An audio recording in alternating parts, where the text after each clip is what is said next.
Estamos en Exitosa Perú, la voz de los que no tienen voz, 95.5 de la FM en Lima. Soy Nicolás Lucar, esto es Hablemos Claro, estamos en nuestra secuencia Elige Bien y vamos a conversar ahora con Verónica Mendoza, candidata a la presidencia de la República por Juntos por el Perú. Verónica, muy buenos días. Nicolás, muy buenos días. Muchas gracias por esta oportunidad, Radio Exitosa, de presentar nuestras propuestas a la gente. Antes de empezar con la entrevista, hay una referencia que acaba de hacer Daniel Urresti a quien, según él, vendría a ser el padre de la refinería de Talara. Es decir, ya ha responsabilizado directamente a Humberto Campodónico por esto. ¿Qué es lo que ustedes tienen que decir sobre este tema?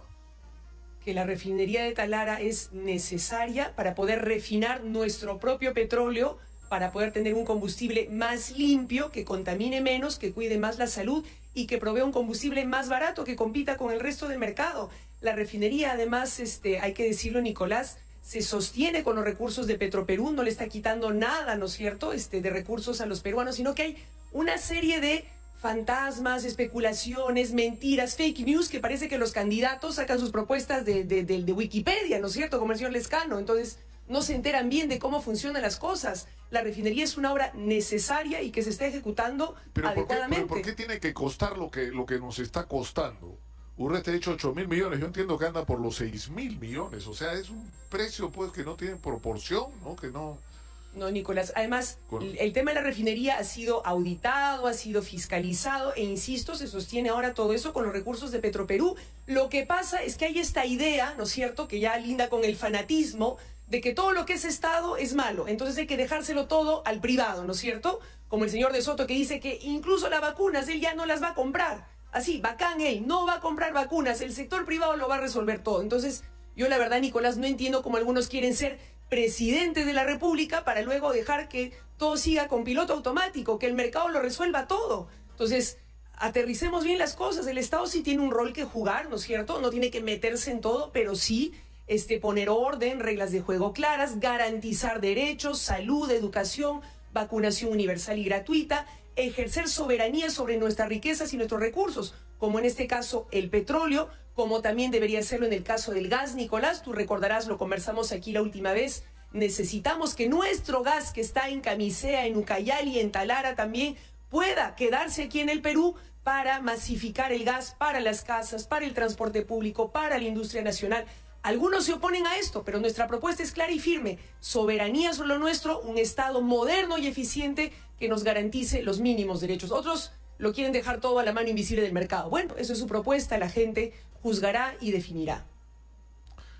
Como ha ocurrido antes, la campaña va a terminar en relación a Verónica Mendoza con el fantasma de Maduro. ¿Es cierto? O sea, lo que quiere Verónica Mendoza es hacer de Perú Venezuela. Eso es, digamos, resume todo, ¿no? Lo que dicen tus detractores sobre lo que tú significarías en la presidencia de la República.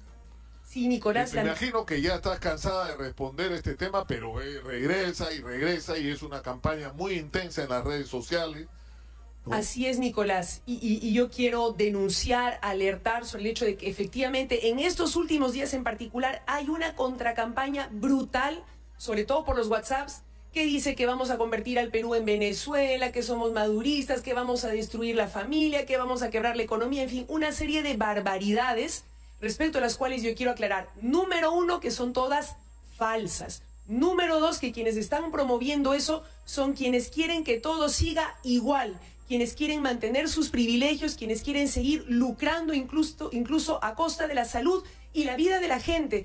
Pero ¿sabes qué es lo bueno, Nicolás? Que eso cada vez funciona menos, porque la gente ha tomado conciencia, incluso a costa de mucho dolor con esta pandemia, que sí necesitamos cambios, que la salud no puede seguir siendo un negocio, que la gente no se puede seguir muriendo buscando un balón de oxígeno que le cuesta 3.000, 6.000 soles. La gente no se puede seguir muriendo porque no encuentra una cama UCI. Hay cada vez más conciencia de que ha llegado el momento del cambio. Y estos discursos de miedo, estas difamaciones, estos fake news, funcionan cada vez menos, felizmente, Nicolás. Y lo que yo percibo más bien en la gente ya no es miedo, sino esperanza. Esperanza de que las cosas pueden cambiar.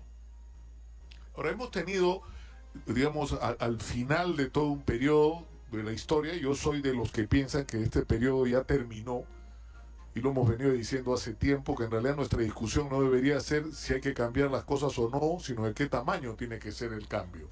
Y la pregunta es, ¿de qué tamaño es el cambio que propone Verónica Mendoza? O sea, está claro que no podemos seguir teniendo números extraordinarios de crecimiento macroeconómico y un país que da vergüenza en términos de educación, salud, infraestructura, de transporte, justicia, seguridad, agua potable, o sea, y puedo seguir con la lista, condiciones laborales, en fin, situación de la juventud.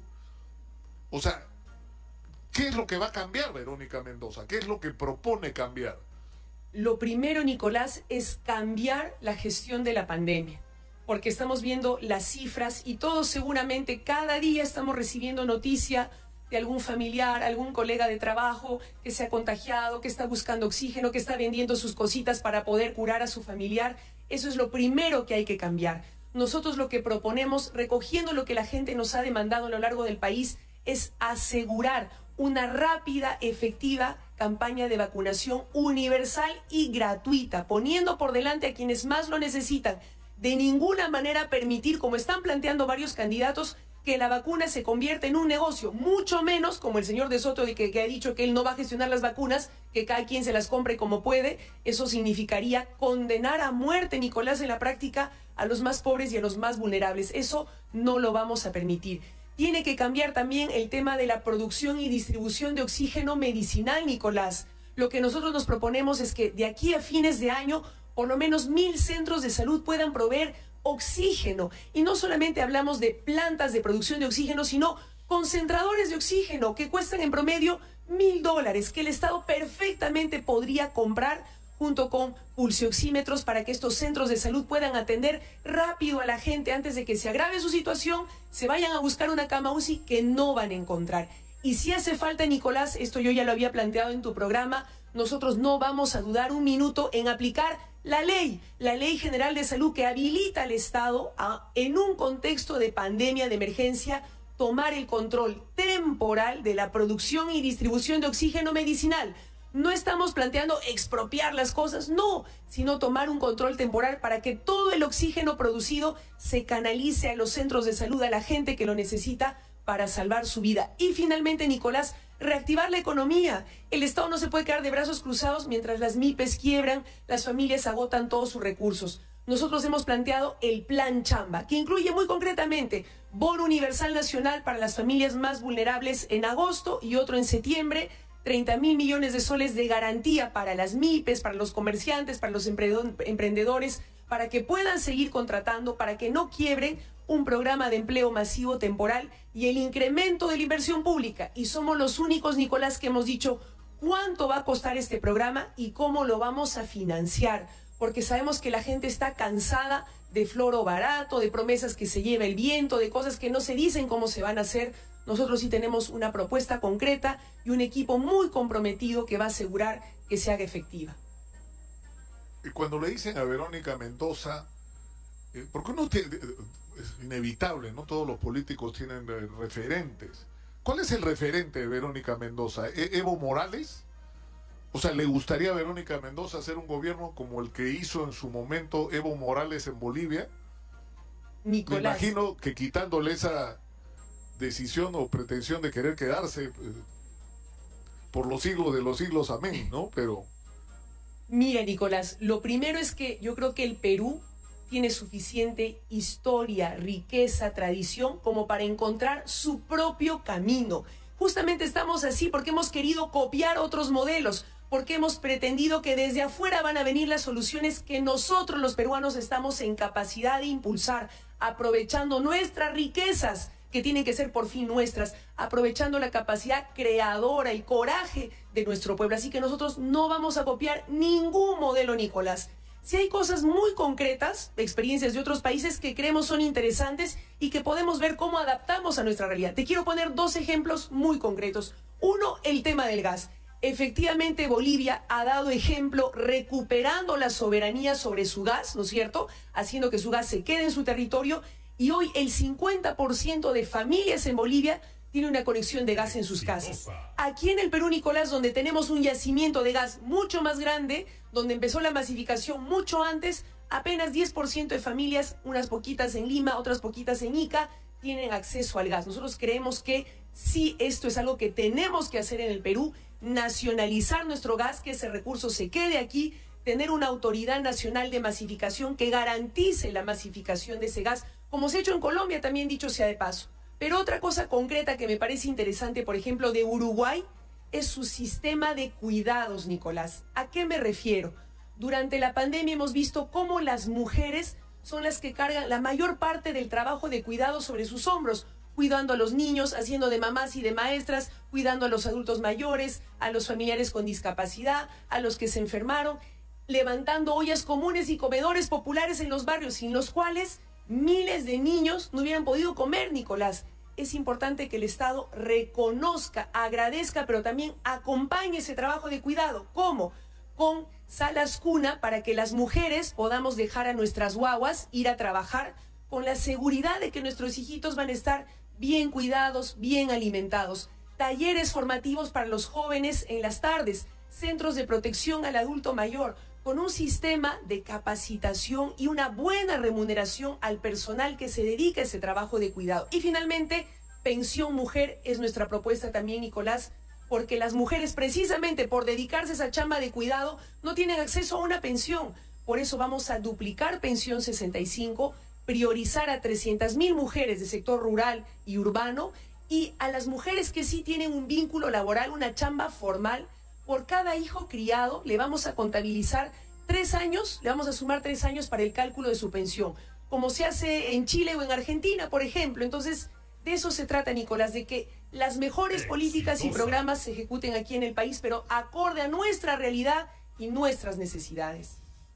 Lo que me ha llamado la atención, Verónica, de esta campaña es el hecho, y fue, digamos, muy gráfico durante los debates. Los 18 candidatos a la presidencia, todos eran mujeres. Y eso no tiene ninguna correspondencia con lo que es el país, con la composición poblacional. O sea, pero es una muestra de que la posición de la mujer en el Perú está disminuida. ¿Por qué eso no ha sido parte de la campaña? Algo así como que ahora le toca a las mujeres. Bueno, digamos, tendríamos que coger entre Keiko y Verónica, ¿no? Porque solo hay 2, ¿no? Nicolás, para nosotros sí ha sido parte no solamente de la campaña, sino de nuestra lucha política todos estos años, Nicolás. Por eso es que fuimos el único partido que el 8 de marzo, Día Internacional de la Lucha por los Derechos de la Mujer, presentamos este Plan Micaela.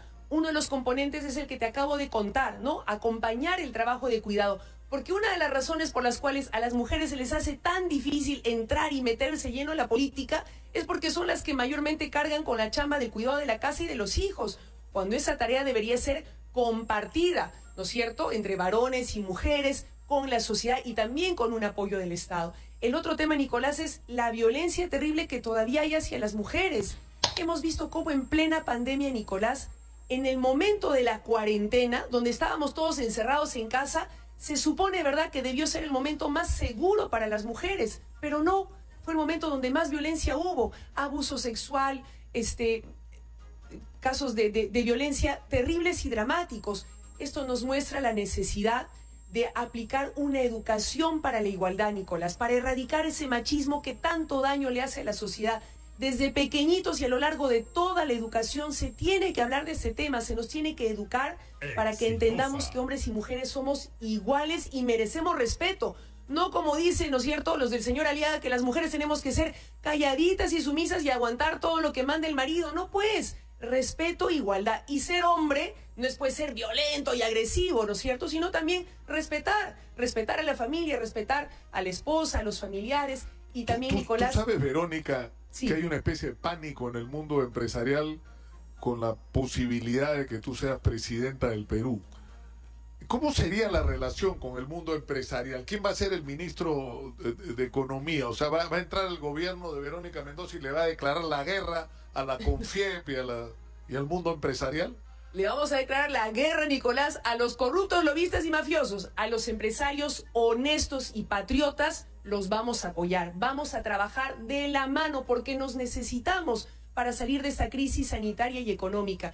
Yo no sé, Nicolás, cuáles son esos empresarios que dices tú que nos tienen miedo. porque yo a lo largo de la campaña me he reunido, así como me he reunido con agricultores, gremios agrarios y campesinos, con los comerciantes de Gamarra, también lo hemos hecho con ADEX, con la Sociedad Nacional de Industrias, ¿no es cierto? Hemos presentado nuestra propuesta de reactivación de la economía, hemos presentado nuestra propuesta de revolución productiva a partir de una inversión decidida en infraestructura, carreteras, conexión a internet, y todos los sectores empresariales con los que hemos hablado no han coincidido muchísimo en nuestro planteamiento, han coincidido en que necesitamos un Estado fuerte que ponga reglas de juego claras, el piso parejo para todos los inversionistas y empresarios, y que no se hagan los arreglos como se hacían antes, Nicolás, bajo la mesa, entre los amigotes, ¿no es cierto?, del Club de la Construcción y los funcionarios de turno. Entonces, más bien yo veo que hay una demanda de cambio también del sector empresarial que está cansado, ¿no?, de la corrupción, de los acuerdos bajo la mesa, que quiere un Estado firme